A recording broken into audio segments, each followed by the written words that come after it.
சாம்பார் சாதத்துக்கெல்லாம் தொட்டு சாப்பிட்ற மாதிரி கத்திரிக்காய் வறுவல் என்னோட ஸ்டைலில் எப்படி பண்ணுறதுன்னு பார்க்கலாம். ஒரு கடாயில் 3 ஸ்பூன் அளவுக்கு எண்ணெய் ஊற்றிக்கலாம்.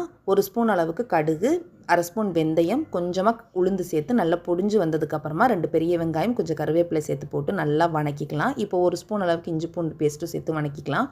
இது நல்லா வணங்கினதுக்கப்புறமா ஒரு தக்காளி சேர்த்து நல்லா வதங்கினதுக்கப்புறமா நம்ம குட்டி குட்டியாக கட் பண்ணி வச்சுருக்க கத்திரிக்காவை இதோட சேர்த்துக்கலாம். கத்திரிக்காய் வந்து எண்ணெயிலே வதக்கணும். முதல்லே வந்து மசால் பொடி போட்டுட்டிங்கன்னா அது நல்லா இருக்காது, கத்திரிக்காவும் வேகாது. அதனால் லேசாக உப்பு போட்டு நல்லா எண்ணெயிலே மசிகிற அளவுக்கு வதங்கினதுக்கப்புறமா நம்ம மசால் பொடி சேர்த்துக்கலாம். 1 ஸ்பூன் அளவுக்கு குழம்புத்தூள், 1 ஸ்பூன் அளவுக்கு மஞ்சள் தூள், 1/4 ஸ்பூன் அளவுக்கு மிளகாய்த்தூள், 1/2 ஸ்பூன் அளவுக்கு மல்லித்தூள் சேர்த்து எண்ணெயிலே பிரட்டி விடுங்க. ஒரு மூடி போட்டு மூடி வச்சிங்க, இன்னும் நல்லாயிருக்கும். ஒரு 15 நிமிஷத்துக்குள்ளே கத்திரிக்காய் வறுவல் சூப்பராக ரெடி ஆயிருங்க. கண்டிப்பாக ட்ரை பண்ணி பாருங்கள். சாம்பார் சாதம், தயிர் சாதத்துக்கு இது அடிச்சுக்கிறதுக்கு வேறு சைட் டிஷ்ஷே கிடையாது. வீடியோ பிடிச்சிருந்தால் லைக் பண்ணுங்கள், மறக்காம